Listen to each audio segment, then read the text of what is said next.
जय Hind students, very good evening. आज हम लोग इंट्रोडक्शन एंड पीपीसी की क्लास नंबर 3 पर हैं और आज हम लोग पीपीसी वाला टॉपिक स्टार्ट करने वाले हैं। आज की क्लास में हम लोग जानेंगे कि प्रोडक्शन पॉसिबिलिटी कर्व क्या होता है, कैसे बनाया जाता है और इसके क्या फीचर्स होते हैं, ईच एंड एवरीथिंग। तैयार हैं आप लोग? स्टार्ट किया जाए? चलिए लिखिए, introduction and PPC class number 3।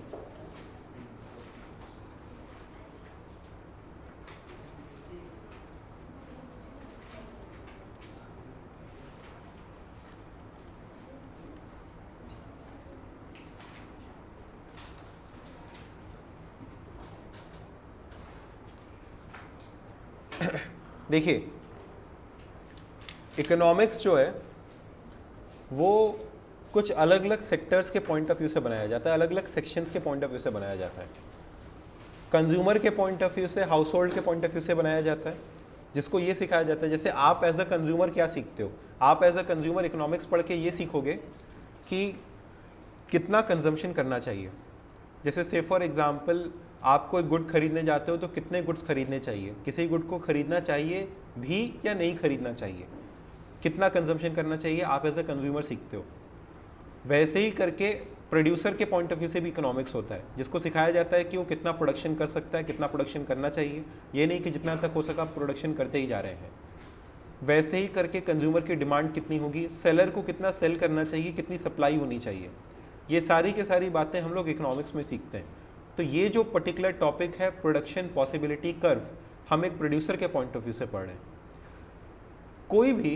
कोई भी हमेशा जानना चाहता है कि उसकी प्रोडक्शन की कैपेसिटी कितनी है। तो प्रोडक्शन पॉसिबिलिटी कर्व हमको प्रोडक्शन कैपेसिटी बताता है एक इकोनॉमी की। आइए इसके बारे में सीखते हैं। पहले लिख लेते हैं इस टॉपिक का नाम। इसको हम लोग प्रोडक्शन पॉसिबिलिटी कर्व भी बुलाते हैं। नाम लिखिए, प्रोडक्शन पॉसिबिलिटी कर्व।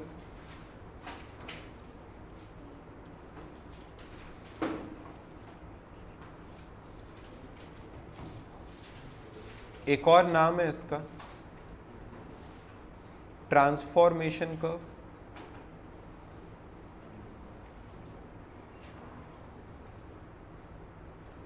और एक और नाम है इसका production possibility frontier.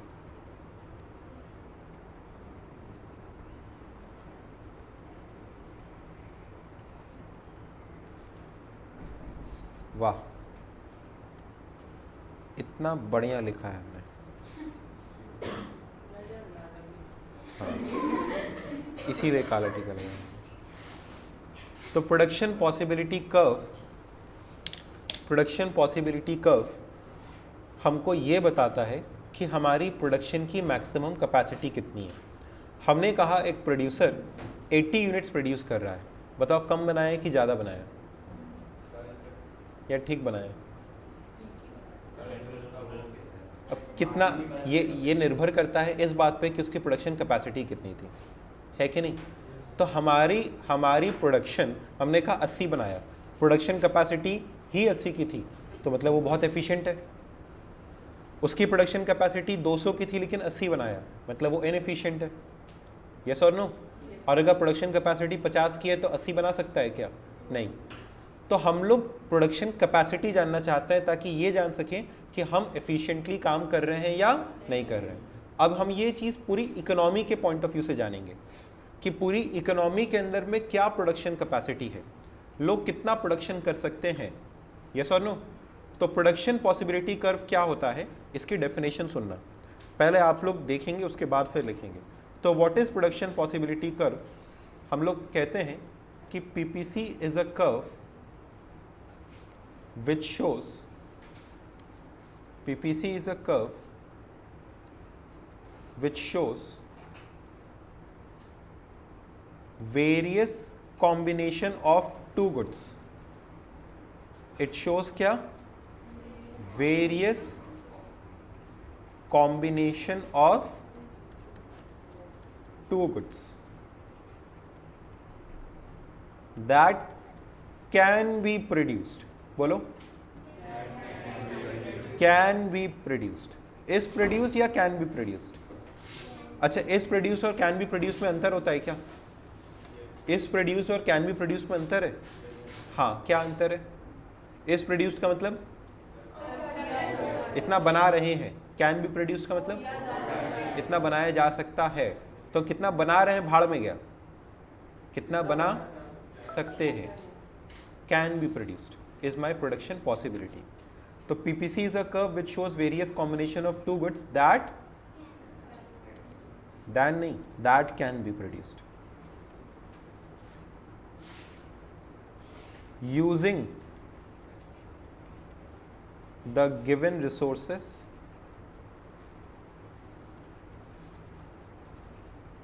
at a particular या in a particular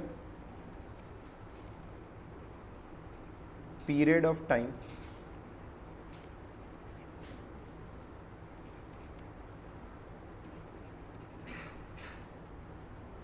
for a given state of technology, for a given state of technology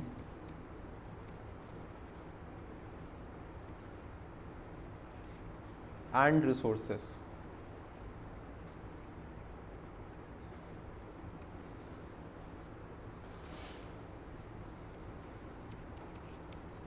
If all the resources are fully and efficiently utilized। Sir ये definition है या आपने ये पूरा का पूरा कोई पैरा एक्सप्लेनेशन ही लिख दिया है? ये डेफिनेशन है, बस हमने इसको पॉइंटर्स में ब्रेक कर दिया। पीपीसी क्या है? एक कर्व है। कैसा कर्व है? एक ऐसा कर्व जो कि आपको दो गुड्स के कॉम्बिनेशंस बताएगा। दैट इज प्रोड्यूस नहीं, दैट कैन बी प्रोड्यूस्ड दिए गए रिसोर्सेज के साथ में एक पर्टिकुलर पीरियड ऑफ टाइम में given state of technology and resource, अगर हम ये माने कि अगर सारे के सारे रिसोर्सेज को फुली और एफिशिएंटली यूटिलाइज किया जा रहा है तो। ठीक है, let me take an example. हमने कहा कि कोई भी एक रिसोर्स ले लो, से फॉर एग्जांपल ह्यूमन रिसोर्स ले लेते हैं। ठीक है, अच्छा आप लोग क्या प्रोड्यूस कर सकते हो? कुछ ऐसा प्रोडक्शन जो आप लोग कर सकते हो? आप लोग कुछ ऐसा प्रोडक्शन कर सकते हो? मान लो आप ब्रिक्स भी बना सकते हो। ठीक है, हम आपको लेबर के तौर पे इस्तेमाल करके ईंट पत्थर भी बनवा सकते हैं आपसे। और क्या काम करवा सकते हैं आपसे? हाँ, आपसे खेती बाड़ी भी करवा सकते हैं। कंप्यूटर वगैरह का काम आपके बस का नहीं है, वो आपसे नहीं करवाएंगे। तो मान लो आपसे खेती बाड़ी भी करवा सकते हैं और हम आपसे ईंट पत्थर भी बनवा सकते हैं। दोनों काम करवा सकते हैं, लेकिन दोनों अलग अलग कॉम्बिनेशंस में करवा सकते हैं कि नहीं करवा सकते हैं? अलग अलग कॉम्बिनेशंस में करवा सकते हैं। अगर हम चाहें तो फिर आपसे ईंट पत्थर ज़्यादा बनवाएंगे तो फिर खेतीबाड़ी में कम काम करवा पाएंगे, और अगर खेतीबाड़ी में ज़्यादा काम करवा रहे हैं तो फिर ईंट पत्थर कम बनवा पाएंगे। एग्री करते हो कि नहीं? Let me take another example. आपके पास एक पीस ऑफ लैंड है, रिसोर्स है कि नहीं है? रिसोर्स है। हमने कहा आपके पास एक पीस ऑफ लैंड है, उस पीस ऑफ लैंड पे आप अलग अलग चीज़ें ग्रो कर सकते हो। मान लो हमने कहा कि आप उसके ऊपर गेहूं भी उगा सकते हो। मान लो हमने आपसे कहा कि आप उसके ऊपर चावल भी उगा सकते हो। ठीक है, तो हालांकि दोनों की सॉइल अलग अलग हो जाती है। हमने कहा चलो अच्छा आप गेहूं भी उगा सकते हो, आप उसके ऊपर में चावल भी उगा सकते हो। तो दो अलग अलग चीज़ें जिसकी की ग्रोथ आप कर सकते हो। या तो आप गेहूँ ऑप्ट करोगे या तो फिर आप चावल ऑप्ट करोगे। अगर आप गेहूँ ऑप्ट कर रहे हो तो फिर चावल कम बना पाओगे, और अगर आप चावल ऑप्ट कर रहे हो तो फिर गेहूँ कम बना पाओगे। है कि नहीं? एग्री करते हो कि नहीं? तो फिर आप दोनों के क्या कॉम्बिनेशंस चूज करते हो, वो कॉम्बिनेशंस कौन दिखाता है आपको? पीपीसी। तो PPC is a curve which shows combination of two goods which can be produced using the given resources in a particular period of time. देखो हमारे रिसोर्सेज समय के अनुसार चेंज होते हैं कि नहीं होते हैं? होते हैं। तो एक पर्टिकुलर पीरियड ऑफ टाइम पर एक गिवन स्टेट ऑफ टेक्नोलॉजी का इस्तेमाल करके, क्योंकि टेक्नोलॉजी अगर बदल जाएगी तो हमारा प्रोडक्शन की कैपेसिटी भी चेंज हो जाएगी। हम कितना बना सकते हैं वो निर्भर करता है कि हम कौन सी प्रोडक्शन की टेक्निक इस्तेमाल कर रहे हैं। तो हमारी प्रोडक्शन की कैपेसिटी निर्भर करती है कि क्या टाइम पीरियड है, क्या टेक्नोलॉजी इस्तेमाल कर रहे हैं, कितने रिसोर्सेज हैं। 5 हेक्टेयर लैंड पे कम बना पाएंगे, 10 हेक्टेयर पे ज़्यादा बना पाएंगे। तो हम एक गिवन रिसोर्स से, एक गिवन टेक्नोलॉजी से, एक गिवन पीरियड ऑफ टाइम का इस्तेमाल करके अगर हम बेस्ट यूटिलाइजेशन करें तो उससे कितना मैक्सिमम से मैक्सिमम प्रोडक्शन कर सकते हैं, वो आपको पीपीसी बताएगा। क्या क्या चीज़ें गिवन है? एक पीरियड ऑफ टाइम और टेक्नोलॉजी, रिसोर्स। अगर हम इनका बेस्ट पॉसिबल यूटिलाइजेशन करके जितना मैक्सिमम प्रोडक्शन कर सकते हैं, वो हमको कौन बताएगा? Production possibility curve. ठीक है, ये कर्व किस तरीके का बनता है वो आपको हम दिखाएंगे। पहले ये डेफिनेशन नोट डाउन करिए। ये एक डेफिनेशन है, आप इसको पॉइंटर्स में ब्रेक करके नोट कर सकते हैं। जब आप लोग नोट कर रहे हैं तो बताना मेरे को डन।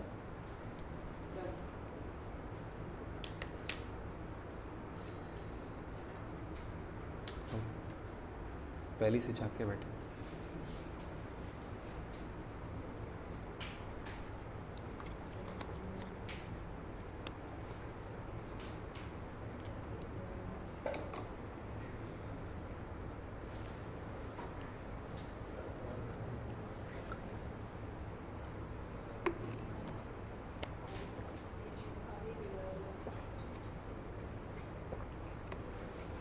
बैठे रहो, पानी पीना है।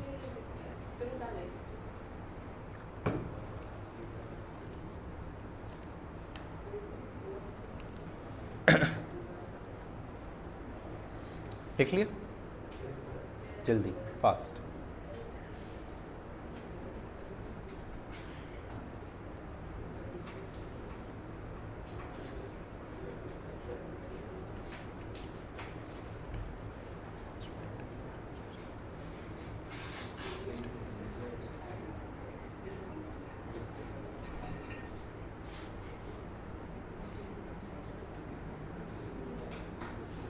डन हो गया सबका?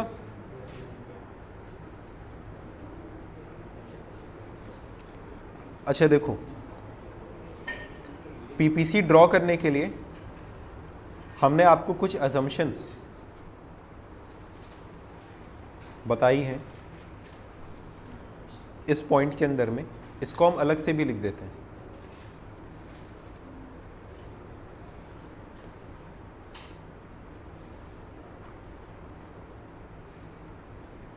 सबसे पहला हमारा अजम्पशन है पीपीसी ड्रॉ करने के लिए कि PPC is drawn for a particular period of time. It is drawn for a particular period of time.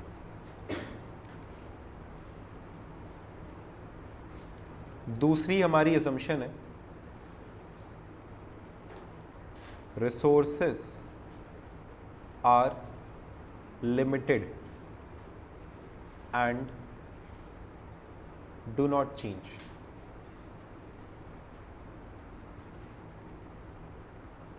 Point number 3, there is no change in technology.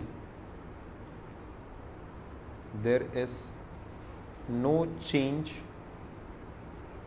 in technology, यानी technique of production. I dot E dot का मतलब हो गया that is technique of production. प्रोडक्शन की technique में कोई भी अंतर नहीं लाया गया है। Technique of production.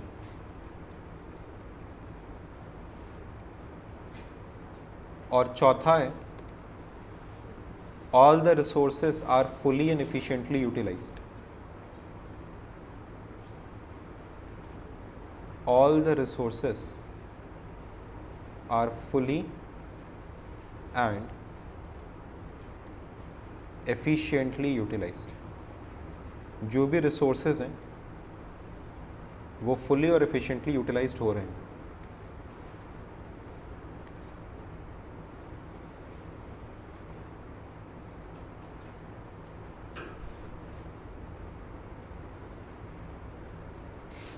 ठीक है,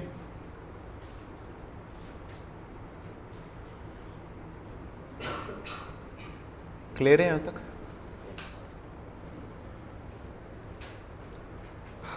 एवरीबडी क्लियर? चलो आगे सुनो, आगे सुनो। पीपीसी दिखता कैसा है, यानी ये किस प्रकार बनता है? अगर एक कर्व है तो फिर इसका कुछ डायग्रामेटिक प्रेजेंटेशन, ग्राफिकल प्रेजेंटेशन होगा। तो ये किस तरीके से दिखता है, ये देखते हैं। अजम्पशंस लिख लिया आप लोगों ने? पक्का? अब आइए देखते हैं ये दिखता कैसे। पीपीसी कुछ इस प्रकार दिखाई देगा।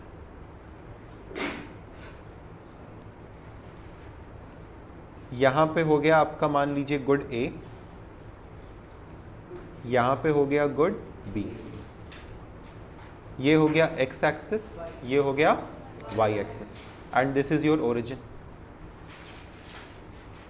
ये है अपना पीपीसी। अब जैसे मान लो हमने कहा ये है 2, 4, 6, 8, 10, 12। यहाँ पे हम अलग यूनिट्स भी इस्तेमाल कर सकते हैं। से फॉर एग्जांपल यहाँ पे 5, 10, 15, 20, 25, 30 और 35। अब देखो ये क्या मेरे को इंडिकेट कर रहा है कि अगर आप बस खाली बी बनाने जाओगे तो फिर आप इसका 35 बना पाओगे? तो आप ए का कुछ भी बना पाओगे क्या? नहीं। ये कॉम्बिनेशन है या नहीं है? मान लो हमने इससे कहा कि दिस इज कॉम्बिनेशन नंबर 1। और भी कॉम्बिनेशन है साहब, जैसे से फॉर एग्जांपल हमने आपसे कहा कि अगर आप इस कॉम्बिनेशन को चूज करो, इस कॉम्बिनेशन में दिखाई दे रहा है कि अगर आप, दिखाई दे रहा है आप लोगों को?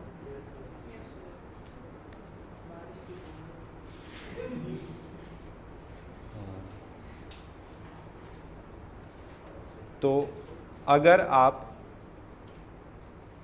कॉम्बिनेशन नंबर 2 चूज करते हो तो उसमें आपको क्या मिलेगा बताइए? बी का कितना और ए का कितना? 6 यूनिट्स। अगर आप कॉम्बिनेशन नंबर 3 चूज करते हो तो उसके अंदर में आपको इसका कितना मिलेगा? 15 यूनिट्स।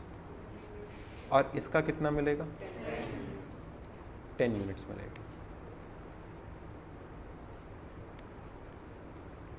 10 यूनिट्स मिलेगा।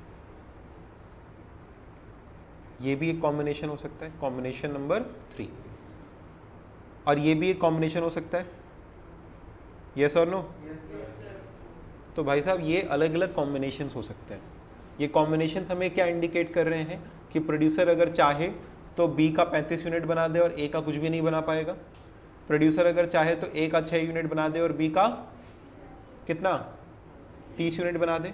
प्रोड्यूसर अगर चाहे तो ए का 10 बनाए और बी का 15। प्रोड्यूसर अगर चाहे तो ए का 12 बना दे और फिर बी का कुछ भी नहीं। ये 4 अलग अलग कॉम्बिनेशन हमने आपको दिखाई कि नहीं दिखाए? किस पे दिखाए? पीपीसी पर, प्रोडक्शन पॉसिबिलिटी कर्व। अब एक बार साथ में वापस से डेफिनेशन हम लोग कहते हैं। Production possibility curve is a curve which shows various possible combination. It shows various possible combination of 2 goods. बताओ 2 गुड्स के यहाँ पे कॉम्बिनेशन है या नहीं है? ए के और बी के। सर 2 गुड का ही दिखाता है, हम तो चाहे 3, 4, 5 भी बना सकते हैं, लेकिन अपने पास एक्सेस तो 2 ही होती है ना, एक्स एक्सेस वाई एक्सेस। तो हम जो कर्व बनाएंगे वो कितने गुड्स का कॉम्बिनेशन दिखाएगा? 2 गुड्स का। समझे कि नहीं समझे? क्यों 2 गुड्स का ही? सर मेरे पास जमीन है, मेरे पास 3 नहीं 4, 5 गुड्स के कॉम्बिनेशन हो सकते हैं, आप 2 का ही क्यों बात कर रहे हो? लेकिन एक्सेस तो 2 है, तो इसलिए हमारा कर्व केवल 2 गुड्स का कॉम्बिनेशन दिखाता है। तो PPC is a curve which shows combination of 2 goods that can be produced using the given resources for a particular at a particular period of time, using the given resources for a particular state of technology, assuming all the resources are fully and efficiently utilized. This is PPC. इसको बना लीजिए। अच्छा, इसी के लिए हम लोग production possibility schedule भी बना सकते हैं।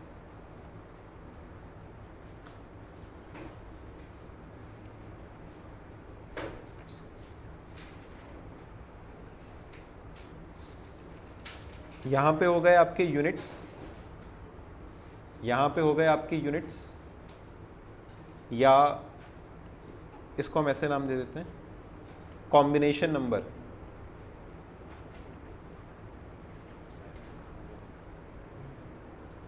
और यहाँ पे यूनिट्स ए के और यहाँ पे यूनिट्स बी के। पहले कॉम्बिनेशन में ए के कितने यूनिट्स मिल रहे थे बताओ? पहले कॉम्बिनेशन में ए के कितने यूनिट्स मिल रहे थे? Come on everybody please answer. 6 units मिल रहे थे ए के, 0 यूनिट्स मिल रहे थे ए के। तुम लोग पढ़ पा रहे हो ना ग्राफ को? ये देखो ए के 0, इसके 35। याद है ऐसे करके कुछ लिखते थे बचपन में 0,35।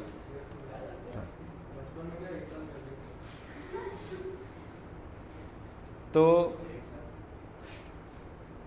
ऐसे हो गया कॉम्बिनेशन नंबर 2। अब इसमें ए के कितने यूनिट्स हैं बताओ? 6। तो बी का कितना है? 30। फिर इसके बाद ए का कितना है? ए का कितना है? 10। तो बी का कितना है? 15। फिर ए का बोलो कितना है? 12। तो बी का कितना है? 0। This is production possibility schedule. ये शेड्यूल हो गया। शेड्यूल का मतलब होता है टेबल। शेड्यूल का मतलब हो गया टेबल। तो इसी को टेबल के तौर पे रिप्रेजेंट कर दें तो ये हो जाएगा प्रोडक्शन पॉसिबिलिटी शेड्यूल। और अगर कर्व बना करके लिख दें तो क्या हो जाएगा? प्रोडक्शन पॉसिबिलिटी का कर्व। समझे कि नहीं समझे? Everybody in the live chat come on please confirm आपको समझ में आया कि नहीं आया?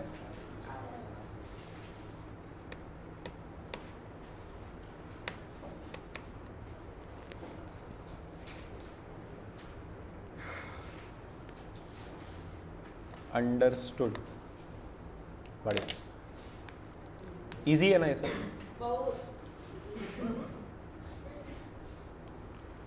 अच्छा, फिर इसके बाद लेकिन देखो मार्केट में पता नहीं लगने देंगे कि हम लोग इतना आसान आसान पढ़ रहे हैं, नहीं तो अपनी इज्जत घट जाती है। कॉमर्स की इज्जत और बढ़ानी तो आपको ऐसे कि बहुत डिफिकल्ट बहुत, हाँ बहुत डिफिकल्ट है। समझ ही में नहीं आ रहा। नालायक ऐसा भी नहीं कहेंगे। अरे स्कूल में कोचिंग में तारीफ करें। नालायक बस। तो प्रोडक्शन पॉसिबिलिटी कर्व। अब इसके फीचर्स के बारे में हम लोग सीखेंगे, लेकिन इसके फीचर्स के बारे में सीखने से पहले हम आपको कुछ बेसिक टर्म सिखाएंगे। और उसमें सबसे पहला टर्म जो आपको सिखाने वाले हैं दैट इज अपॉर्चुनिटी कॉस्ट। बोले कौन सा term? Opportunity cost. Sir average equal to रहेगा? एवरेज इक्वल रहेगा मतलब नहीं समझे हम आपका। एवरेज इक्वल रहेगा मतलब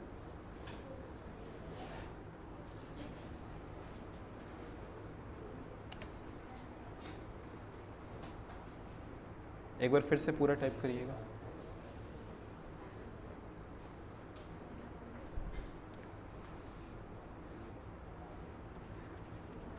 नो, सबसे पहले आपको सिखा रहे हैं अपॉर्चुनिटी कॉस्ट।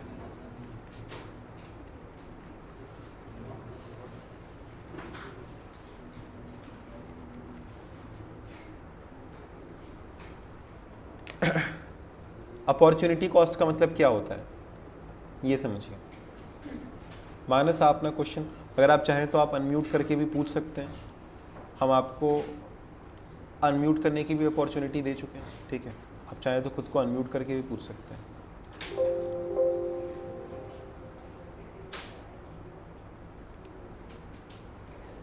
चलो सुनो, अपॉर्चुनिटी कॉस्ट का क्या मतलब होता है ये समझो।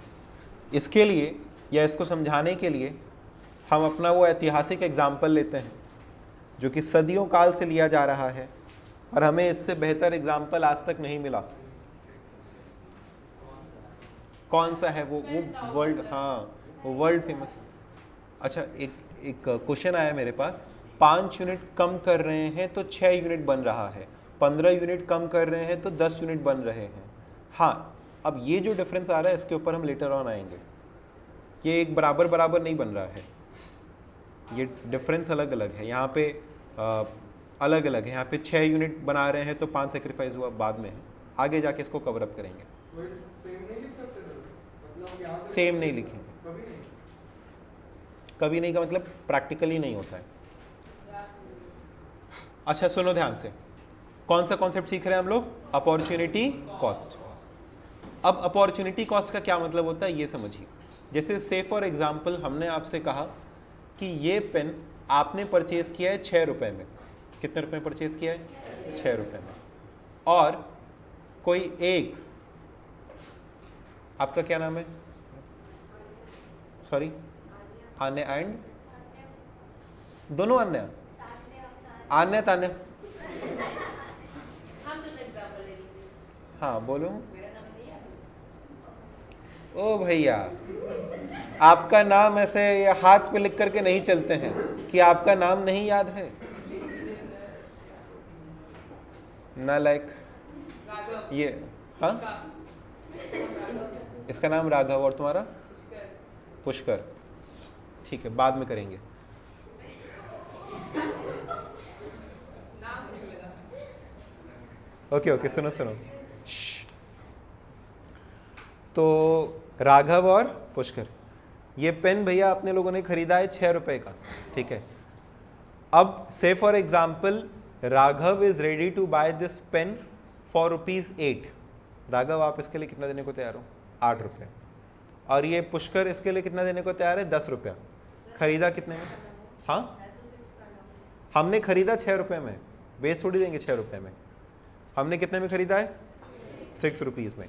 राघव इसको कितने में खरीदने को तैयार है? 8 रुपये में। पुष्कर इसको कितने में खरीदने को तैयार है? 10 रुपये में। अब ये बताओ, अगर हम इसको 10 रुपये में न बेच करके, आम तौर पे इसको कितने में बेचा जाएगा? 10 में। लेकिन अगर हम इसको 10 में न बेच करके 8 रुपये में बेच दें तो हमको फ़ायदा हुआ कि नुकसान हुआ? प्रॉफिट होगा कि लॉस होगा?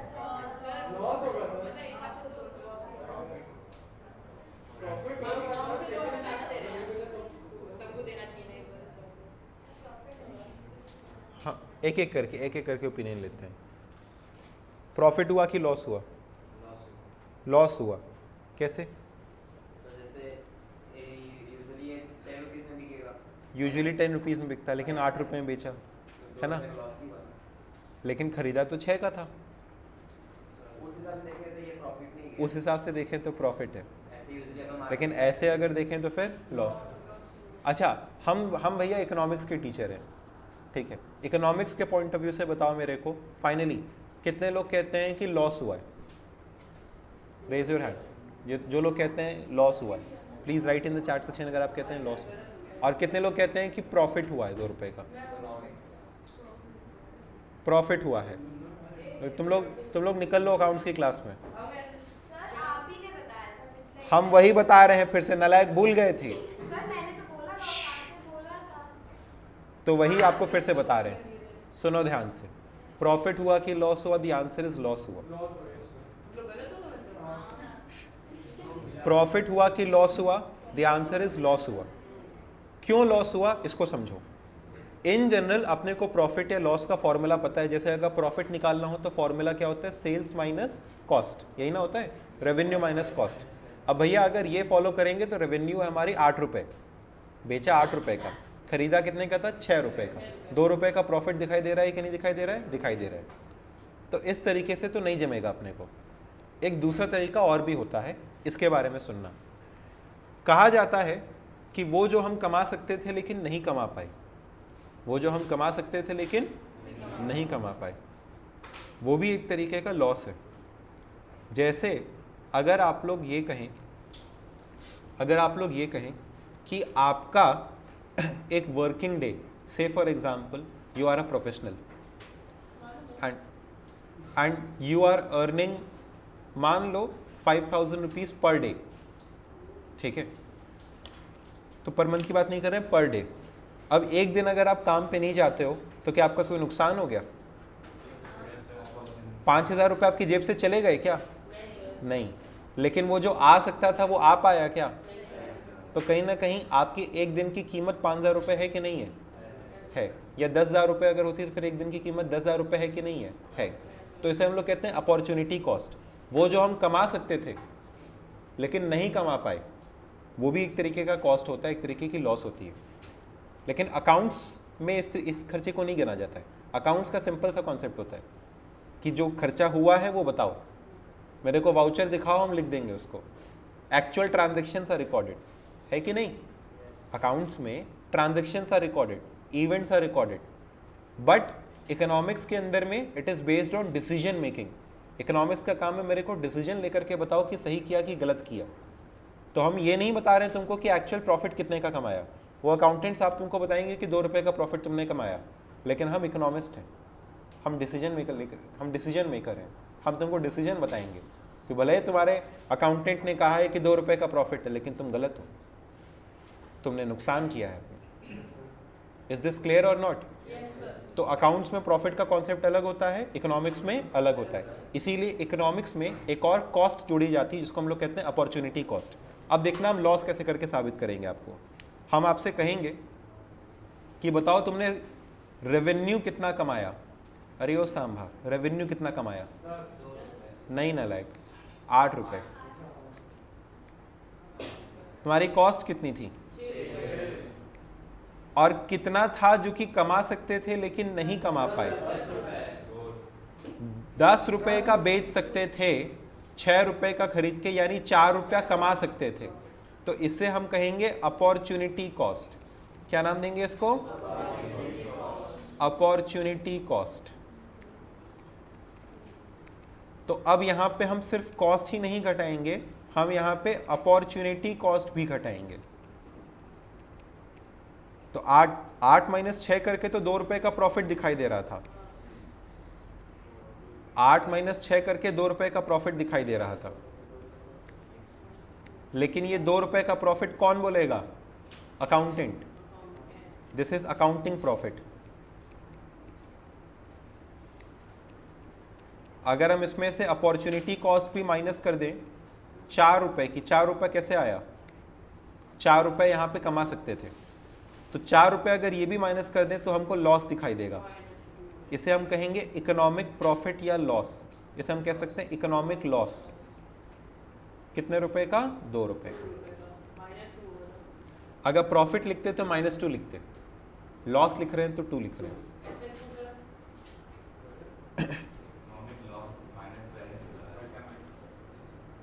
समझ में आया कि नहीं आया तुम लोगों को? फिर से देखो, हम लोग इकोनॉमिक्स में कॉन्सेप्ट सीखते हैं जिसका नाम है अपॉर्चुनिटी कॉस्ट। अपॉर्चुनिटी कॉस्ट मतलब वो बेनिफिट जो कि हम कमा सकते थे लेकिन नहीं कमा पाए, वो बेनिफिट जो कि हम कमा सकते थे लेकिन नहीं कमा पाए, तो उस बेनिफिट को हम लोग कहते हैं अपना अपॉर्चुनिटी कॉस्ट। तो इकोनॉमिक्स में जब सारे खर्चे घटाए जाते हैं तो अपॉर्चुनिटी कॉस्ट भी घटाया जाता है। तो हमको पता चलता है कि असल में हम मुनाफे में थे या नुकसान में थे, यानी प्रॉफिट में थे या लॉस में थे। अगर हमको यहाँ पे लॉस दिखाई देता है, इसका मतलब हमने सही डिसीजन लिया या नहीं लिया? नहीं लिया, ठीक है। और अगर हमको यहाँ पे प्रॉफिट दिखाई देता है तो हमको समझ में आता है कि हाँ हमने सही डिसीजन लिया है। जैसे अगर हम 10 रुपये में बेच देते, तो कॉस्ट कितनी होती? 6। अकाउंटिंग प्रॉफिट कितना होता है? 4। अच्छा, अभी भी तो हम किसी से गवाए हैं पैसा, अब 8 रुपये में नहीं बेच पाए, तो अब कितना गवा दिए? 2 रुपया। साहब देखिए, 6 में खरीदा था, cost of pen is equal to कितना? ₹6। नाम बताइए तो फिर से।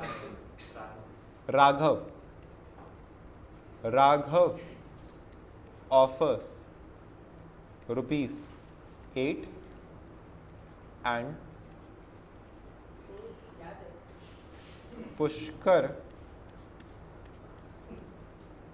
offers ₹10. What will be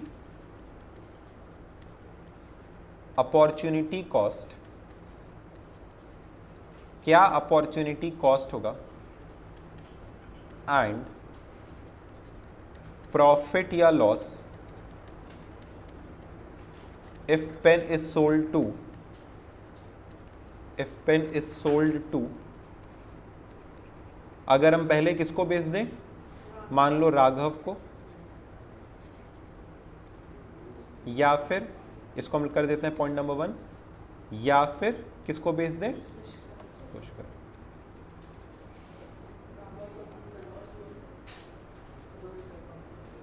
तो फिर से देखना, अगर हमने राघव को बेच दिया तो कितना कमाया, 8 रुपए, खर्चा 6 रुपए था, 2 रुपए का अकाउंटिंग प्रॉफिट, लेकिन ये 8 रुपए कमाने के लिए हमने क्या गवा दिया, 4 रुपए, तो 4 रुपए का अपॉर्चुनिटी कॉस्ट, इकोनॉमिक लॉस है।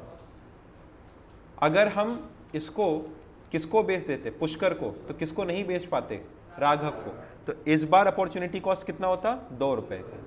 इस बार हमको प्रॉफिट होता कितने रुपए का, 2 रुपए। इस बार 2 रुपए का क्या होता, इकोनॉमिक प्रॉफिट।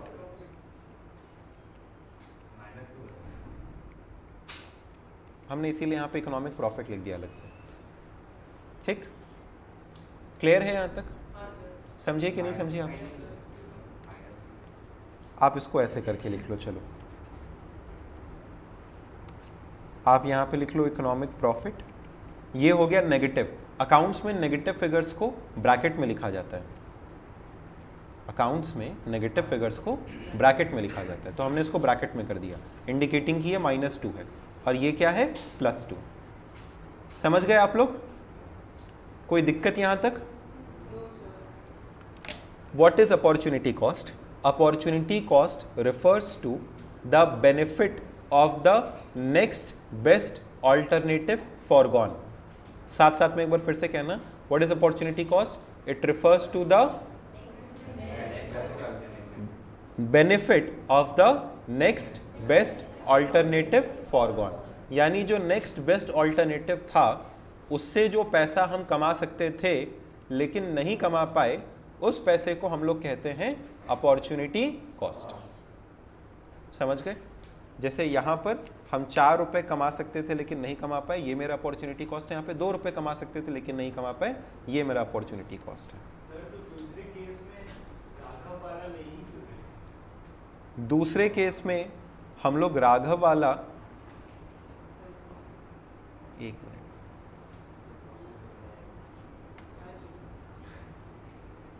हाँ, कौन से केस में? इस दूसरे वाले केस में, दूसरे वाले केस में हमने पुष्कर का जो नहीं कमा पाए पैसा वो ले रहे हैं। या तो पहला वाला केस होगा, पहले वाले केस में किसको बेच दिए थे, राघव को। अगर राघव को बेच दिए तो फिर किसको नहीं बेच पाए, पुष्कर को नहीं बेच पाए 10 रुपए में, यानी 4 रुपए जो कमा सकते थे वो नहीं कमा पाए। और अगर हमने पुष्कर को बेच दिया तो राघव को बेच करके 2 रुपए कमा सकते थे, वो नहीं कमा पाए। 2 रुपया आपके हिसाब से कवर हो गया, तो वो यहाँ पे जोड़ रखा है ना, समझ रहे हो बात को? किसी एक को बेच रहे हैं तो किसी दूसरे को नहीं बेच पा रहे हैं। वो आपका सोचना अलग है कि वो 2 रुपए से ज़्यादा कमा लिया तो कवर हो गया, ये हो गया, ऐसा कुछ नहीं है। सिंपल सी बात, किसी से 3 रुपये कमाया तो 2 रुपये वाला नुकसान कर दिया ना, तो वही चीज़ है। हाँ, एक ही काम करेंगे साहब, एक ही काम करेंगे, लेकिन एक कमाने के लिए जब दूसरे का हम लोग नुकसान कर देते हैं तो उसी को कहते हैं अपॉर्चुनिटी कॉस्ट। अच्छा, इसको अगर हम ऐसे करके कहें तो क्या आप लोग को और अच्छा लगेगा? अपॉर्चुनिटी लॉस्ट, है ना, अपॉर्चुनिटी लॉस्ट। वो जो एक हमारे पास अपॉर्चुनिटी थी वो हमने गवा दिया। ठीक है, जैसे let me take another example. मान लो I am doing a business, ठीक है, तो if I am not doing a business I could have done job, yes or no? तो if I am doing a business, I have the opportunity cost of a job. हम job से मिलने वाला पैसा गवा रहे हैं, और अगर जॉब करते तो हम कहते क्या, बिजनेस से मिलने वाला पैसा गवा रहे हैं। अच्छा बताइए, हम बिजनेस कब करेंगे? कब करेंगे? जब मेरी अपॉर्चुनिटी कॉस्ट जो जॉब से आ सकती थी उससे ज़्यादा अर्निंग हो। अब मान लो हम कहें कि से फॉर एग्जाम्पल, तेरी गुस्साइए नहीं, तो सुनिए, से फॉर एग्जाम्पल हम आपसे कहते कि चलिए जॉब से आपकी अर्निंग 1 लाख रुपए हो सकती है। अगर आपकी जॉब से अर्निंग 1 लाख रुपए हो सकती है तो आप बिजनेस में तभी जाएंगे जब आप इस अपॉर्चुनिटी कॉस्ट से ज़्यादा कमा सकते हैं। अगर आप जॉब से 1 लाख रुपए कमा सकते हैं और बिजनेस करके आप 80,000 रुपये कमा रहे हैं, तो आपको फ़ायदा हो रहा है कि नुकसान? नुकसान। क्यों? 80,000 तो कमा रहे हो ना, बट 80,000 कमाने के लिए 1 लाख रुपया गवा रहे हो। और अगर आप 1.5 लाख रुपए कमा रहे हो बिजनेस से, तो आप ये नहीं कहोगे कि 1.5 लाख कमा रहे हो। इकोनॉमिक्स आपसे कहेगा कि तुम्हारी अपॉर्चुनिटी कॉस्ट भी तो थी 1 लाख रुपए की, तो तुम 50,000 रुपये ज़्यादा कमा रहे हो। जो तुम्हारा अपॉर्चुनिटी कॉस्ट था उससे 50,000 रुपये ज़्यादा कमा रहे हो। तो ठीक कर रहे हो कि नहीं कर रहे हो? ठीक कर रहे हो। डिसीजन तुमने सही लिया है? हाँ सही लिया है। समझे कि नहीं समझे? ये कॉन्सेप्ट होता है अपॉर्चुनिटी कॉस्ट का। अच्छा, एक एग्जाम्पल और लेना जिसको हम आपको लिखवाएंगे, तो आपको अपॉर्चुनिटी कॉस्ट का कॉन्सेप्ट एकदम क्लियर हो जाएगा। आप लोगों को पता है आज के समय में बैंक के अंदर में एफडी का रेट ऑफ इंटरेस्ट लगभग क्या चल रहा है? एफडी मान लो चलो 6% तो रेट कम से कम है, ठीक है। तो 6% का हमने रेट ऑफ इंटरेस्ट ले लिया। अब 6% अगर आपको इंटरेस्ट मिल रहा है, हमने कहा मेरे को पैसा दो, हम तुमको 4% का ब्याज देंगे, यानी 4% का ब्याज देंगे। हमने 1 साल बाद तुमको तुम्हारे 100 रुपये के ऊपर 104 रुपये दे दिया, तुम खुश होगे कि निराश होगे? निराश। खुश हो जाओगे, सर आपसे मिल गया इतना ही काफ़ी। इन्फ्लेशन बढ़ जाता है वो ठीक है, बट ये समझो तुम्हारे मन में ये नहीं आएगा इससे अच्छा तो एफडी में लगा दिए होते। अरे है कि नहीं? हमने जो है पैसा स्टॉक मार्केट में इन्वेस्ट किया, पिछले कुछ समय से स्टॉक मार्केट उतना अच्छा परफॉर्म नहीं कर रहा। मान लो हमको पूरे साल भर में मात्र 2% का प्रॉफिट हुआ। हमको बड़ा दुख हो रहा है, ये नहीं दिखाई दे रहा है कि 2% का प्रॉफिट हुआ। हमको दुख इस बात का हो रहा है इससे अच्छा तो एफडी में डाल दिए होते, 6% तो मिला होता। है कि नहीं है बताओ? टैक्सेस वगैरह भी अलग एक पॉइंट है। तो आप ये समझो, हमको एक तरीके से नुकसान हुआ कि नहीं हुआ। तो जो एक चीज कमाने के लिए आपने दूसरा गवा दिया, उसे हम लोग कहते हैं अपॉर्चुनिटी कॉस्ट। तो व्हाट इज अपॉर्चुनिटी कॉस्ट?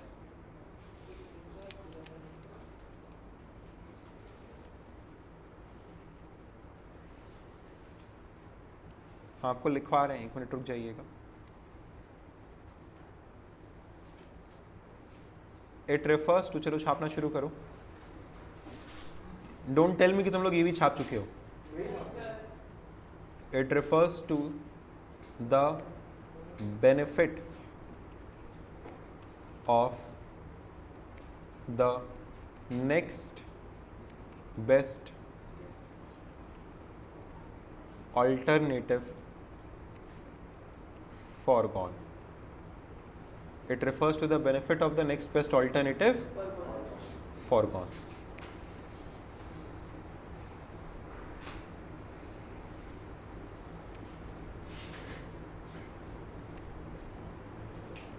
अब आप इस एग्जाम्पल और इस सॉल्यूशन को नोट करो।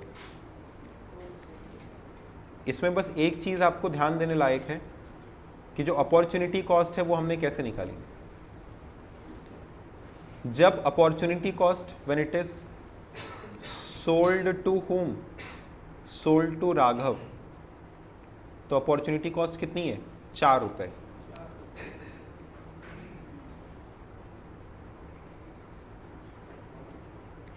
ये आपके सॉल्यूशन का ही पार्ट हो जाएगा।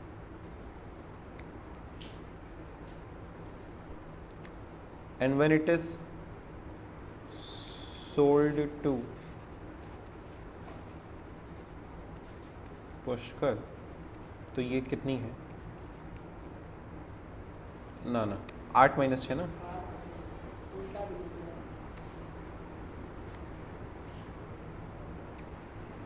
जब पुष्कर को बेचे तो राघव से 2 रुपया कमा सकते थे ना, 2 रुपये नहीं कमा पाए।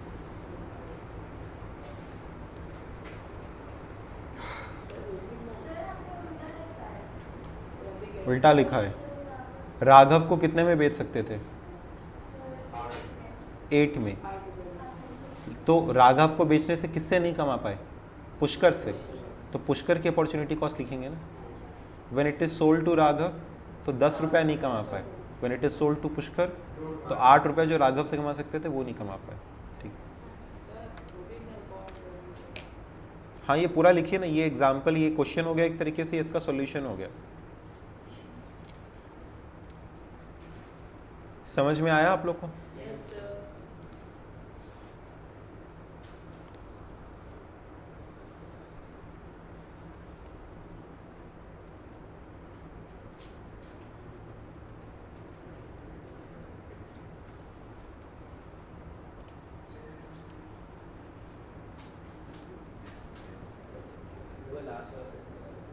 लास्ट वाला फिर से बता दें। अगर हम ये वाला ना अपॉर्चुनिटी कॉस्ट वाला, अगर हम राघव को बेच रहे हैं 8 रुपये में, तो किसको नहीं बेच पाए? पुष्कर को। 10 रुपये वाला नहीं बेच पाए। तो अगर सोल्ड टू राघव है तो 10 माइनस 6, 4 रुपये हमारी अपॉर्चुनिटी कॉस्ट हुआ। राघव को बेचने पर अपॉर्चुनिटी कॉस्ट पुष्कर वाला लॉस है। और पुष्कर को जब बेचे तो पुष्कर को तो 10 रुपये में बेच रहे थे, लेकिन फिर वो 8 रुपये में जो बेच सकते थे, यानी 2 रुपये कमा सकते थे, वो नहीं कमा पाए। ठीक है, तो जॉब करने की अपॉर्चुनिटी कॉस्ट बिजनेस वाला प्रॉफिट, और बिजनेस करने की अपॉर्चुनिटी कॉस्ट जॉब वाला सैलरी। ठीक है,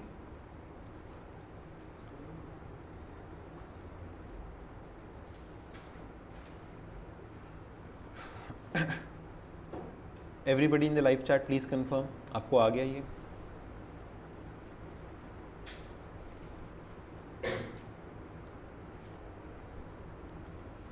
अगली क्लास में हम आपको मार्जिनल अपॉर्चुनिटी कॉस्ट का कॉन्सेप्ट सिखाएंगे और पीपीसी के फीचर्स के बारे में आपको सिखाएंगे। फिर डेफिनेशन,